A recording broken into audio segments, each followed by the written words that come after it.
salaamaaleykum waxtaanu àdduna dalal tey monsieur Lat Dior Diouf Lat Dior mën na xam kan mooy Lat Dior Diouf. asalaamaaleykum waa Fatick TV ñoo ngi leen di nuyu bu baax di nuyu mboolem responsable Fatick TV yi ak mboolem ñi nga xamante ne ñooy suivre Fatick TV mais maa ngi nuyu aussi adduna bi yëpp ndax xam naa ne adduna bi yëpp a ñuy suivre alors li ma posé comme question yomb na tontu Lat Dior man maa ngi dëkk Diawle maa ngi juddoo Jaxaaw présentement maa ngi dund Diawle ak sama yaay Diawle nag yàgg naa fa trop ba nga xamante ne fa laa jàngee am entrée en sixième ñëw Fatick gi lycée Coumba Ndoffène fii laa jàngee ba jeexal fii présentement je suis enseignant jàngalekat laa mais def naa ay études de droit à l'université Cheikh Anta Diop waaw Lat Dior fi mu toll nii disciple la nag ci Baye Soxna bu Fatick ba yàlla dogal na moo ma jox lijaasa waaye homme politique la boo xamante ne def na un parcours bu xaw a yaatu li ma la ci mën a wax rek mooy j'ai fait 16 ans à l'AFP avec Moustapha Niasse nekkoon naa membre bureau politique mais nekkoon naa membre secrétariat exécutif national mais nekkoon naa aussi membre comité directeur bu AFP ci biir AFP nekk naa fi responsable départemental des jeunes bokk naa aussi ci bureau départemental adulte yi maanaam bureau mixte bi bokkoon naa ci di ci jouer rôle bu am solo ba nga xamante ne am nañ ci ay ndam yu bari ba fal ci Coumba Ndoffène bu ñu jëf conseil régional boobu ba léegi nag bi ñu demee ba 2012 ci la ñu ànd ak nag Malick Gakou créé justement ce qu'on appelle parti bi ñuy wax grand parti waaw ba 2019 bi ñuy dem élection présidentielle ci la ñu nag jël suñu responsabilité gannaaw bi nga xamante ne amuñ candidat ñu accompagner le président Macky Sall boobu ba léegi nag ñoo ngi ci biir APR di liggéey ak ñoom di ci def ay jéego yu am solo kooku daal buñ koy résumer tey jii kooku moom mooy Lat Dior Diouf ñu koy wax souvent Cheikh Lat Dior Diouf. dégg neen sa parcours yëpp nekkoon nga ne conseil municipal bu Diawle après nga dem sa Moustapha Niasse après nga jóge fa dem sa Gakou manque de constance yooyu noonu lan moo ko waral. effectivement soxna si dama jàpp ne tey ku def ci parti fukki at ak juróom-benn constance manque de constance bu ñu ko wax parce que du ma fukki at ak juróom-benn ndax Malick Gakou démembrement la ci grand parti moom AFP la parce que waa AFP kese ñoo jóg am loo xamante ni moom la ñuy bañ mooy maanaam manque de démocratie interne bi nga xam ne moo amoon biir AFP moom lañ nanguwuloon cautionné parce que bu ñu ko cautionné woon naga ni danañu fa doon fekk te xëy na naga ni sax yàlla mënoon nañu fa may lu ne ndax amoon nañ fa taxawaay ak responsabilité yoo xamante ne amul lenn lu ñu fa jomboon waaye nit dafay am principe bi ñu amoon mooy bi ñuy ànd ak Moustapha Niasse en 98 jàpp 2000 mooy PS dafa amoon yu ni mel loolu lañ fa doon xeex maanaam démocratie interne pour que leader politique yi ci biir parti politique ñu arrêté di torpiller démocratie interne bi bàyyi nit ñi ñu wax seeni xalaat mais aussi li nga xamante ne mooy suñuy mébét ñoom ñu mën ko épouser andi ci ak ñun pour ñu am Sénégal bi nga xam ne moom la ñu bëgg ci la ñu xeexee nag ànd ak Malick Gakou muy ko courageux ñu jël suñu responsabilité avec beaucoup de courage ba taxawal grand parti xeex ci xeex yu métti fii Fatick donc foog naa ne yéen ñëpp teewe ngeen ñu andi ko fi ay ñaari yoon yoo xamante ne wax dëgg yàlla ku ko gis xam ne fii vrai responsable ñoo fi taxaw et puis ci loolu aussi ci biir AFP def nañ fi résultat yu rëy ndax mosuñu fi jël lu dul deuxième troisième ci ay élections yi ñu fi jaar yëpp 2000 ba bi ñu yegg si 2019 alors mu ànd ak ki nga xamante ne mooy le président Macky Sall donc constance bi li nga xamante ne nag ne fa laa jógee nag ci grand parti mooy AFP bis laa door a jóg benn yoon laa door a génn ci sama parti dem ci parti boo xamante ne xëy na bokkuñu sax ay idéologie mooy APR yaa ngi dégg ba donc loolu il faut que ça soit très clair nous étions de l'AFP waaye demuñ ci benn parti dañu génn créé waat grand parti jóge ci biir AFP créer grand parti kon loolu mënuñu wax ne manque de constance daal dañu revendiquer benn principe boo xamante ne vraiment daf ñu ñor daal loolu la donc noonu laa koy mën a expliquer pour ngeen comprendre ko noonu. relation ak Alioune Sall nekkul ar intérêt. En fait xam nga mbokk ak xarit fu mu dugg lu ne mën na ko am Aliou Sall ñun ñoo yaroondoo pël ga kër Paracine laa yaroo fa laa jàngee def naa fa juróom-ñaari at ñu nekkandoo fa jàngandoo fii ba muy dem Kaolack amee fa bac dem jàngi Dakar et ba muy doon journaliste ñun on s'est jamais quitté donc Aliou Sall moomu pendant 16 ans depuis 2005 bi Macky doone premier ministre ba fii ñu yegg si 2019 mais bu fekkoon intérêt la kon yàgg naa ko topp que ça soit clair kon yàgg naa ko topp ndax bu doon intérêt la kon naga ni am naa fali ma fay am mais mbokk ak xarit moo tax bi nga xamante ne recalé nañ sama candidat te man vraiment j'avais pas aw moon vraiment lu ma motiver pour motivation bu doy pour ma ànd ak Idrissa Seck bi mu ñëwee fekk si ma laa ko wax ne nag bon peut-être xëy na yàlla day door a dogal loolu moom moo ko dox fekk si ma jël si ma waxtaan ak man waxtaan ak frère am waxtaan ak xaritam ci àndoo boo xamante ne du àndoo intérêt benn intérêt la lu ko parce que jusqu'au moment où je te parle Aliou Sall dafa lu ma dara laaju ma ko dara mais boo xoolee bém bi mu amee ay problème j'étais le seul à le défendre sur la toile samay vidéo boo ko vérifier Cheikh Lat Diouf da nga gis vidéo yu bëri yu ma def di ko défendre par rapport au pétrole te loolu mooy li mu signifie en fait mooy que il faut que ngeen xam ni nit du bàyyi mbokkam Aliou Sall il est de Fatick moi je suis de Fatick ñu bokk benn néeg laa la wax di fanaan di yendu ci benn kër di naan ataaya màggandoo bu amee problème waxuma la sax la ca politique mais dama koy transcender jàkkaarloo ak ñi nga xamante ne ñoo koy sosal li nga xam ne amul pour yàq ko wax leen leeral askan wi xamal leen ne loolu ñuy wax noonu dara mu ci loolu moo tax man je suis comme ça parce que c'est une injustice et que sama dund yëpp injustice laa mës di xeex waaw loolu rek la mais benn intérêt la lu ko. jërëjëf pourquoi ngay dénoncer saa su nekk gestion mairie bu Diaolé. loolu soxna si lu am solo la parce que Diaolé vraiment est une ville est une mairie man dama fa yàgg ñi fa nekk tey maa leen njëkk ci biir gestion conseil parce que man je pense que c'est à partir de 2002 que je suis devenu conseil municipal boobu ñi fa nekk yëpp kenn mësu fi doon kenn politique jegewuñ foofu sax ma nekk ci affaire yi di xam la fay dox xam exactement ni Diaolé évoluer ba yegg si fii kon xam-xam bi ma am ci wàllu yu boobu dafa doon un vécu d'abord ma xam gestion collectivité locale lan la vécu bi li ci gën a rax nag mooy ma dem université jàngi ko dem université de Dakar jàngi ko yaa ngi dégg bi ma ñëwee nag la gëstu yu bëri ci li nga xamante ne moo ngi fay xew ndax doon naa fa moom ci boppam doon naa adjoint bi mu nekkee président conseil rural maa nekkoon adjoint deuxième adjoint ñu ànd boo xamante ne laaj ko lal yépp mooy wuruj ak njuuj njaaj ñu koy dénoncer à tout moment fu ñu toog ñu wax ko ne président conseil rural bi fi nekkewu fi dara lu dul wuruj ak njuuj njaaj amut lenn lu set ci li muy def yaa ngi dégg li nga xam ne nag mooy pire bi mooy boo jëlee par exemple bi ñu duggee ci wàllu commune ba tey jii gisuma benn investissement xam nga budget dañ koy voter équilibré ko en recette et en dépense mais day am ay investissement au-delà même ci li ñuy wax fonctionnement bi da ngay am investissement yoo def yoo xam ne yu visible la nit ñi mun ko teg bët parce que amut mairie bu amut ressource bu dul dara ren par exemple boo jëlee le PACASEN l'appui que l'État du Sénégal fait aux collectivités locales ñu tuddee ko PACASEN am na ci 20 millions yoo xamante ne dugg na fa ci mairie ci budget bi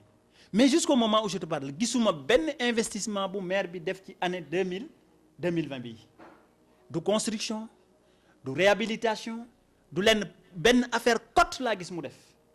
mooy mairie Diaolé bi ci budget bi ñoo ngi ci inscrire à peu près lu mot 8 millions xaw ma ëpp na 8 millions di dem mu ñëw def ca benn peinture la fa def ak ay grillage yooyu nga xam ne mètre 1000 francs la yaa ngi dégg sama xarit Lat mi ne fii moom moo ko doon def c'est l'entrepreneur mais nous savons que lam fa def ak lañ prévoir ci budget bi c'est pas ça boo jëlee le Covid 19 bi investissement yi mu fa def la nga xam ne moom la jënd ne dafa ñëw accompagner si waa Diaoulé ça fait pas mais da ngay gis benn kotol bu ndaw benn saabu kër gu ne ménage benn kotol bu ndaw benn saabu ngay gis mu jox la ak benn eau de javel ça boo ko calculer motul 1000 francs est-ce que comprendre nga li ma léegi nag yow ñu xam la fa nekk il a un budget qui est arrêté à 209 millions Abdou Khadir il a un budget qui est arrêté à 209 millions pourquoi moom 209 millions yow même bu fekkente ne c'est une prévision bu fekkee da nga prévoir ne 200 millions mun nga ko ñàkk am mais lu mu yées da nga am au moins les un quart yaa ngi dégg li ma la mais loolu boo ko amee au moins danañ am lu ñu gis lu visible lu nit ki def ci biir dëkk bi au moins mais gisuñ dara lu mu fa def lu dul jël xaalis bi di ko pasaree di tabax ay këram kër gu toll ni àdduna nag la am ren ba mu koy tabax bu gaaw la ko tabax ci Covid 19 bi xam nga man foofu dama am lu ma récuser lu ma naqari foofu te dama koy wax te Macky Sall def ko mooy la facilitation au décaissement bi mu facilité de trop maire yi te nga xam ne ñoom wuruji rek lañ fi nekk loolu man d'accorduma ko loolu erreur la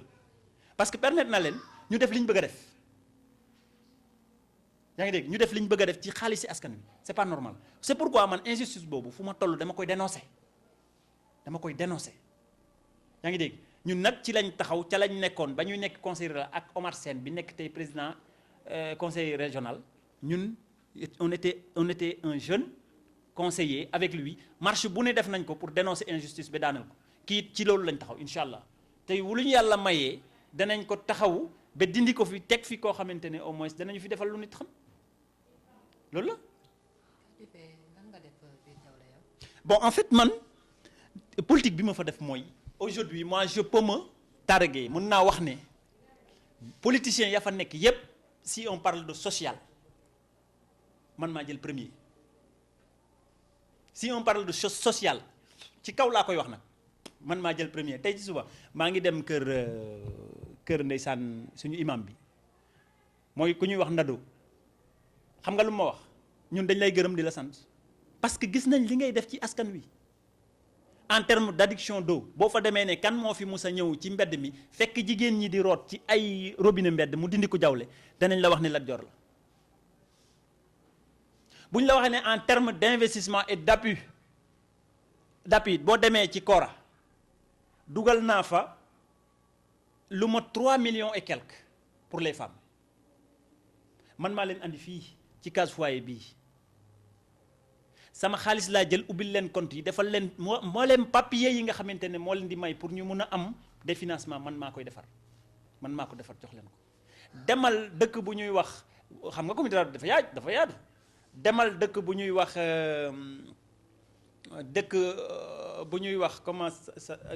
comment on l'appelle encore Sabar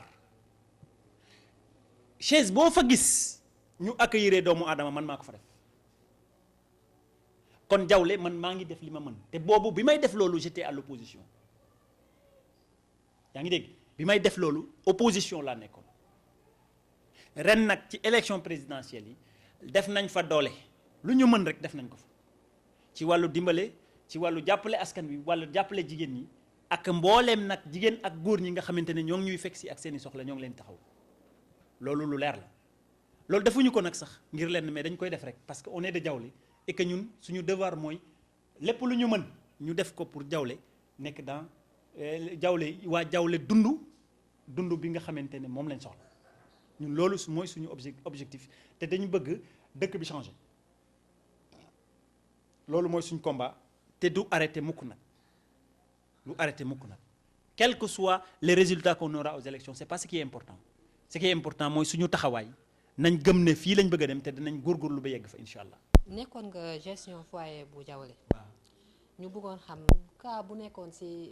gestion bi waaw. voilà nekkoon naa président foyer de Diaoulé bi ma ñëwee dama fekk foyer bu délabré bu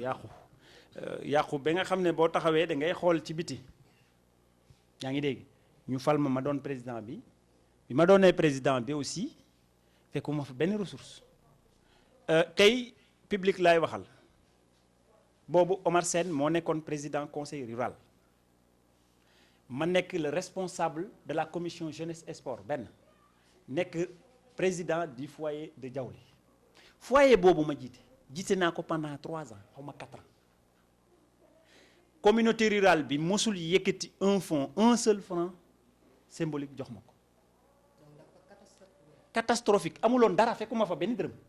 d'abord la fa nekk maa ko doon def avec mes moyens propres fexe naa ba xëcc fa ndox robinet bi xëcc robinet def li ci war yépp andi ko ba ndox mi xel fexe naa ba li ma mënoon ñàkk ko parce que aw ma woon lu ko clôturer fexe naa ba xëcc fa courant bi fonctionnel fexe naa ba nit ñi mën dem def fa baal ba kii bi jeex ñuy dajale ñoo ngi doon fay jamono jooju 3000 francs des fois 3000 yi ça posait problème pour nga jot ci yaa ngi dégg ça posait problème pour nga jot day gis ku tëgg ne la dama daanu du ñu fa bay dara may góorgóorlu ba dër ko dër naa ko ñaari yoon xaw ma ñetti yoon ci li ma fa nekk saaku ciment yi ma ko doon dëree sama xaalis laa doon jël ko fa def donc foyer Diaoulé Omar Sène mi jiite woon communauté rurale bi mosuma jox dërëm pour buñ ca def te xam nga foofu lañ mën a jëlee xaalis loolu mu nekkoon loo xamante ne je me suis battu pour la jeunesse je me suis battu ba nga xamante ne bi ñu taxawalee zone bi ma den président zone bi fa lañ defoon siège ça veut dire que commencé naa fonctionner donc loolu man je peux le dire et que am na ñu bari ñu ne foofu ñoo xam ne témoin lañ ci loolu donc loolu foofu il faut le retenir mais nit nag day day weesu mbote bi ñu demee ba question de jeunesse jeex ci man ca laa arrêté définitivement nañ ko arrêté nag sax baaxut ndax boo toogee doon président benn structure ci benn dëkk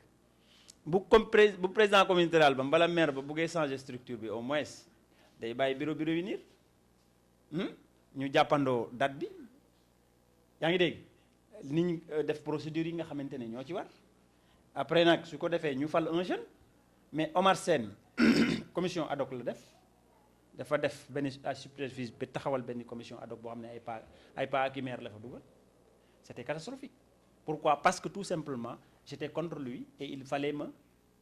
que ma jóge fa yaa ngi dégg donc loolu wér na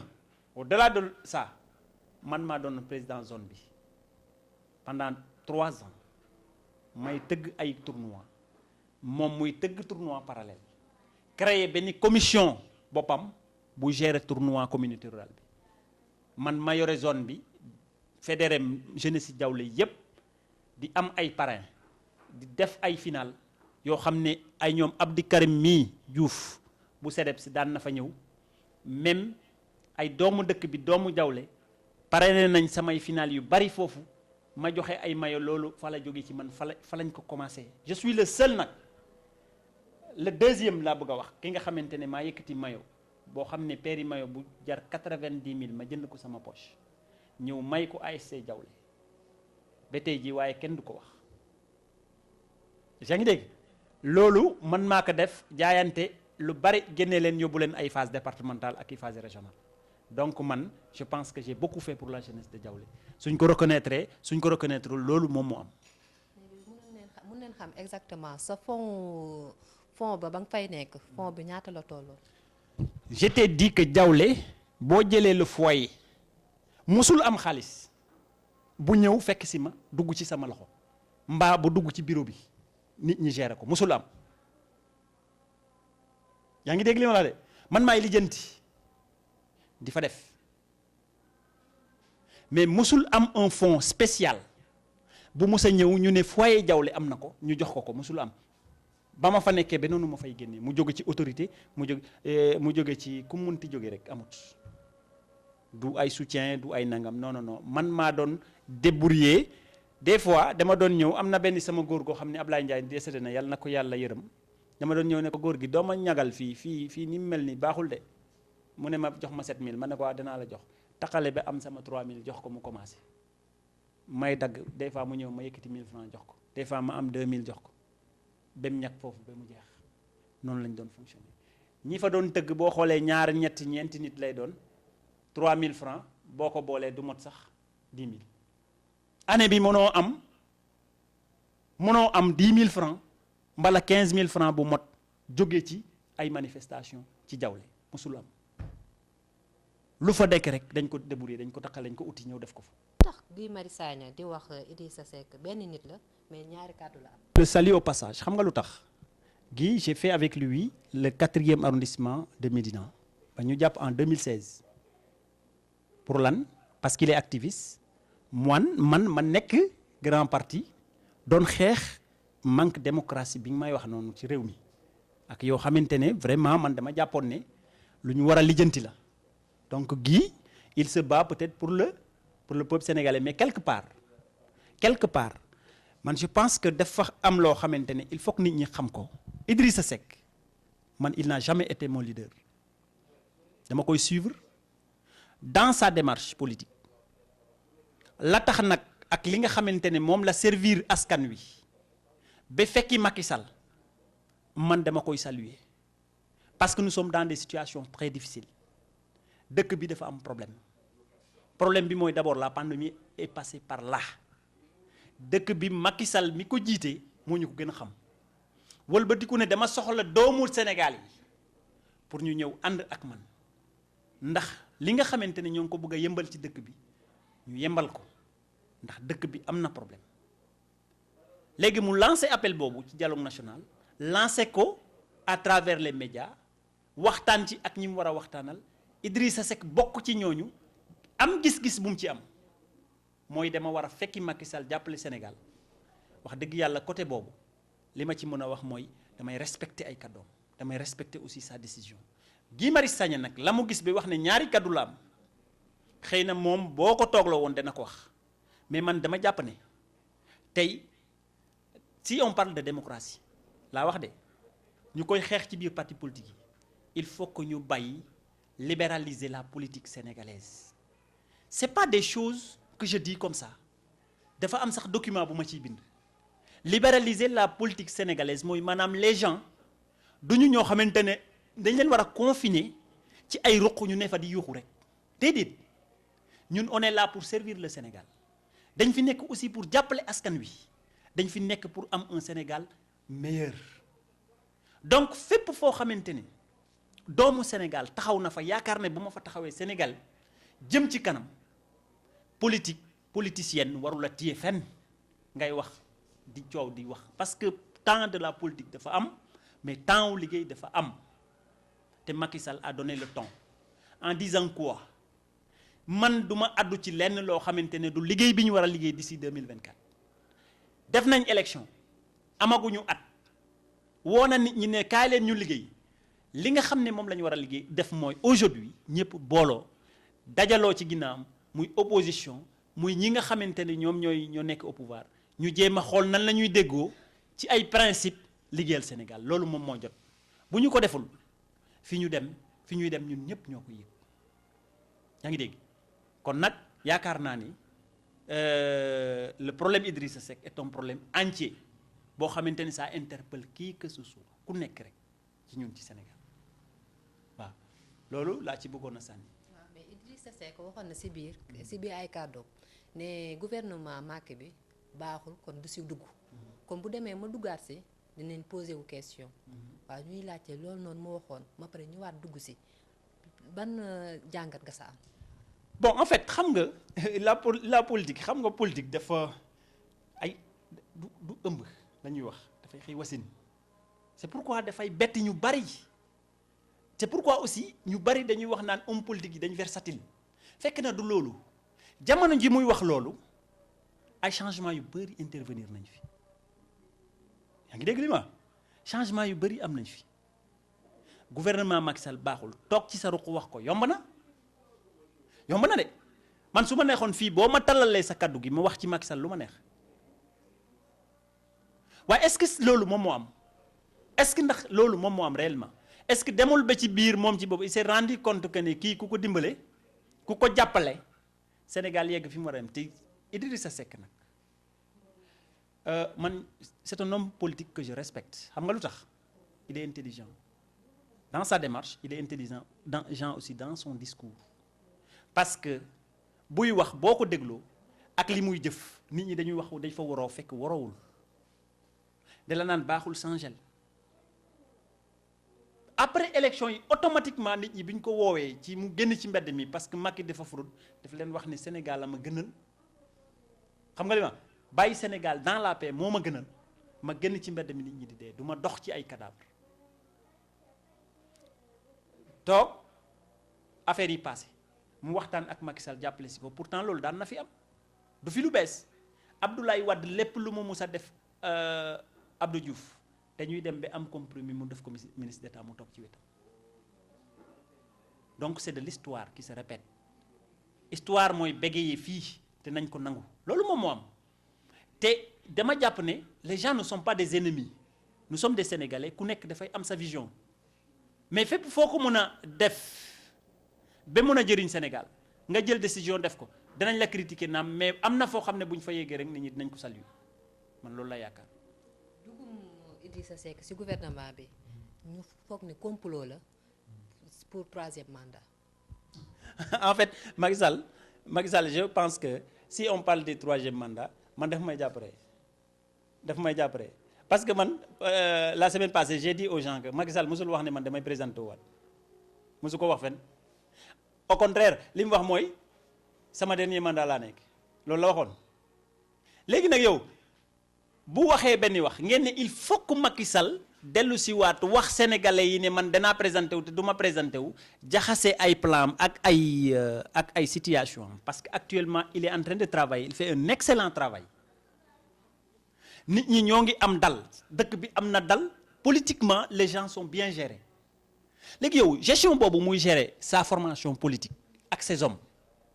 am na kaddu boo xamante ne bu ko yëkkati woon loolu yëpp dafay tas dootuñu ko déglu parce que ku nekk da ngay nourrir say ambition te loolu jigul Sénégal jiguñu ñun nous sommes un pays très très très très faible qu'il faut soutenir donc bu fekkente ne loolu am na mais nan lim leen wax c'est très clair man du ma ci àddu du ma ne waaw du ma ne déet xam nga lan moo tax parce que nous sommes dans le temps du travail le temps de l'action est là il faut que ñu jéem a liggéeyal Sénégal ndax des na ñeenti atu yàlla ñu door a dem 2024 waaw pourquoi en 4 ans ñu war a xaar 4 ans boo xamante ne nit ñi dañu war a rek fii di reyante comme politique mais c'est pas bien loolu aussi il faut que nit ñi xam ko léegi nag bu ñu ca yeggee ñun li ñu mën a jàpp mooy président de la République muy Macky Sall il a la responsabilité de la magistrature suprême moo yilif ñëpp ci réew mi li muy def xam na ko te bu fekkonte ne woon ne xamu ko ba mu yoree 2012 Sénégal ak léegi du ko yóbbu fi mu ko yóbbu tey kon fi mu jëm xam na ko te bu fa yeggee dina ko wax sénégalais yi c'est pas des particuliers ñooy dugg ci xelis Macky Sall génn di wax li nga xam ne moom la war Macky war a def dana présenté wu nañ ko bàyyi bu fa jotee moom danañu wax bu ñu waxee ñun ñu xool nag léegi position yi ñu jël c'est ça la réalité donc moom mënul complot ak kii parce que même bu fekkonte ne woon ne da doon complot Ablaye Wade yee na ñëpp fii le peuple sénégalais a une maturité exponentielle en matière électorale donc nañ ànd ak dal ba yegg ca loolu rekk la nañ ànd ak dal ba yegg ca buñ ca yeggee nag bu keroogee ku nekk taxaw ak sa position waaye man de li may wax mooy Macky Sall bi ma xam man suivre que maa ngi jóge Foundiougne léegi j'ai regardé le port de Foundiougne j'ai regardé un peu maa ngi xool pont Foundiougne bi mu jóge ci waaxu Foundiougne ya fële ba ñëw Ndaxonga bi ma ko xoolee je me suis dit que ça c'est pas du n'importe quoi gis nga pensée boobu ak projet yi nga xamante ne ñoo ngi koy suivre di ko gis Macky di ko réaliser mooy wane ne Macky a tout d'un très bon président ça il faut le dire dañ koy wax te de il a tout d'un très bon président ku ko bañ ku ko nangu léegi nag li ma lay wax lii la demal ci côté frontière bi am na dëkk yoo xamante ne tey dañ doon jël police mbaa gendarmerie teg leen pour que nit ñi bu nawet jotee duñ traverser foofu ndax foofu dafa dangereux demal ba gis pont yi fa Macky Sall def c'est-à-dire boo wëree Sénégal yow ci sa bopp boo dellusee bu la waxee ne kaa ñu dimbale waa Sénégal ci lii yow da nga dem liggéey ànd ak moom looloo tax man mënuma sikkal Idrissa Seck franchement. lan moo nekk sa ambition politique. sama ambition politique mooy ambition mbooleem kuy def politique mbooleem kuy def c'est aller de l'avant d'abord servir sama localité defar ko toppatoo ko ba ñépp xam ne fii politique am na fi njëriñ man lépp lu ma am Diaolé moo ma ko gënal lépp lu may xeexit Diaolé laa koy xeexal yaa ngi dégg étant un jeune de moins de 30 ans ma engagé wu ci politique diriger formation politique Diaolé pendant 20 et quelques années nekk dans l'opposition ñaar fukki at ak lu topp je pense que combat boobu ma doon mëne c'était plus facile ma fekki Ablaye Wade continuer ànd ak Macky Sall ba ñu yegg si fii tey waaye combat ya ma doon mëne ba léegi ca laa teg sama tànk bi au-delà même de ma localité servir le Sénégal ci secteur bépp boo xamante ne taxaw naa fa mun fa dimbale waa Sénégal maa ngi ci te maa ngi koy xeex ci jamono ji ma toll maa ngi koy xeex et puis derrière le président Macky Sall que ça soit clair derrière le président Macky Sall voilà loolu moom mooy li nga xamante ne mooy ambition yi nourrir à tout moment. waxu leen nag ci benn fait maanaam maa ngi leen doon interpeller ci affaire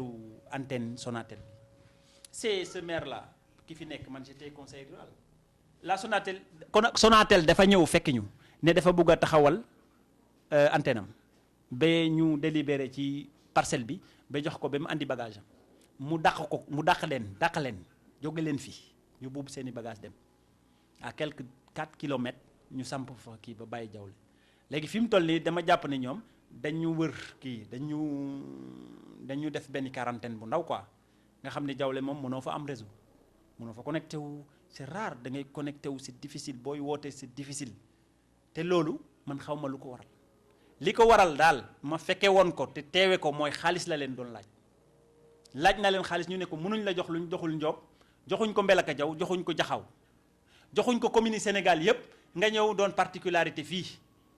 léegi liñ lay def dem nañ sax ba am lu ñu ko bugg a yokkal lu ndaw mais il a refusé bugg a def sa loi ne moom mooy wax li nga xamante ne moom lañ koy déverser au trésor par année parce que ñoom c'est une structure commerciale donc dañu war a def xaalis ndax suuf si dañu am foofu la ñu mën a jëlee xaalis les gens leur ont dit que ñoom waa Sonatel dañ leen wax ne ñun projet bi ñu am c'est un projet étudié Sénégal yépp commune yépp a ci yem mu ne du fi amee kon buubu leen seen bagage yi dem à 2 reprises donc moom il n'a rien compris parce que dafa waroon xam ne projet yi nga xamante ne ni ñaa ngi ko yore ci seen loxo yi te mu war a jaar ci numérique bi moo ëpp fuuf doole li nga xamante ne moom la doon laaj ndax loolu rentabilité bi kenn xamul nu mu toll cyber yi bu ñu fa nekkoon wari yi affaire yi dox mais saa waay ku nekk da ngay fay say patente da ngay fay say impôt te loolu yëpp day ñib si fii te loolu luy impôt fixe lay doon yaa ngi dégg donc c'est des niches fiscales yoo xamante ne waroon na ko mën a créer moom looloo tax ma ne la waa ji xamul mënul dafay tâtonner il ne fait que tâtonner yaa ngi dégg te askan nag kuy tâtonner waru ko yor c'est ça la walu leen yénoo parce que waaja da doon wax ne bu gumbo gi yénoo askanam di dox uti kamb ga bu ñu gaawul jàpp ko dina mabaale askanam yépp ci biir kamb googu ci loolu lañ nekk looloo tax ñu jóg nag pour sauver askan boobu xeex ak moom créer un messi teg ko foofu pour que mu travaille mu liggéeyal waa Diaolé. mairie bi bu Diaolé dafa bëri mystique de trop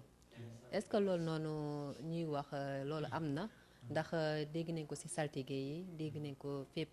léegi ñuy laajte est-ce que loolu am na. mais soxna si man boofu laa juddoo est-ce que xam nga loolu boofu puupuy laa juddoo yaa ngi dégg donc yàlla def ma boole ma bokk ci ñi ñuy wax ne ay saltige lañ ma ne fa waaye gisuma fa mystique man personnellement gisuma fa mystique xam nga lan laa fa gis la meñ wax coow ak nappaate xëbalaate rek a fa ne donc kese amul benn mystique bu fa ne waa ji ci boppam moom mystique la dafa mystique ci boppam moom est-ce que xam nga li ma la moom dafa mystique parce que loolu rek lay dox waaye ñun gëmuñu loolu ñun sunu borom moo ëmb lépp moom mystique moo ko moom ma donc moom loolu muy def ñun mënuñu ko gis parce que ñun taxuñoo jóg doxuñu ci loolu xamuñu ko duñu dox sax bay loolu fleur la nekk su suñu xel naan kii def ñuy mystique mbala yooyu non nit ñee koy wax nii rek parce que moom jóg na taxaw ne saltige la te xamul dara. kon yow pare nga pour nekk maire. ah mais évidemment bu baax tey bu fekkonte ne woon ne gañoo naa ko suba ma teg sama équipe liggéey yi te doo dégg coow doo dégg bruit dara du xew leer la waaw soxna si maa ngi lay sant di sant Fatick TV di leen gërëm bu baax di leen wax ne permettre ngeen ma vraiment ma addu ci situation politique locale ak nationale te loolu lu am solo la di leen wax ne ñun waa Fatick nañ gën a góorgóorlu liggéey suñ département liggéey suñ communes yi nañ gën a góorgóorlu aussi pour que li nga xamante ne yàlla defal nañu ko muy ñu am président de la république loolu doon loo xamante ne day matérialiser wu ak ay réussites yoo xamante ne sur le plan économique national et local dafay visible ñëpp mun ko gis loolu ñun ambition la gërëm naa leen bu baax gërëm mboolem ñi nga xamante ne ñooy auditeur ak ñi nga xam ne ñooy suivre Fatick TV di leen wax ne wax nag neexul li may wax nii képp ku ma heurté aussi ngeen xam ne man mu doyadi mi rek maay wax waaye lu ci mat rek ngeen xam ne ci suñu borom la donc maa ngi leen di sant bu baax di leen gërëm maa ngi gërëm aussi waa Diawlé di leen lancer un appel di leen xamal ne ñun seen doom lañ nañ góorgóorlu bu baax taxawaayu jàmbaar ñu mun a changer li nga xamante ne moom moo fa nekk parce que dara doxu fa waaw je salue les jeunes les femmes tout le monde maa ngi leen di nuyu au passage aussi les jeunes internautes ñi nga xam ne ñoo ngi leen di suivre te dëkk Diawlé ak Sénégal yëpp maa ngi leen di gërëm di leen sant jërë ngeen jëf. jërëjëf Cheikh Lat Dior waxtaanu àdduna tey dalaloon Cheikh Lat Dior Diouf ñu koy remercier bu baax ci initiative bi mu tamit rafet na lépp lu mu ci wax tamit ak lu ma ci wax tamit fekkee ne am na ay dog-dog ñoo ngi jéggalu waaw ñuy dig daje beneen émission ci yeneen émission yi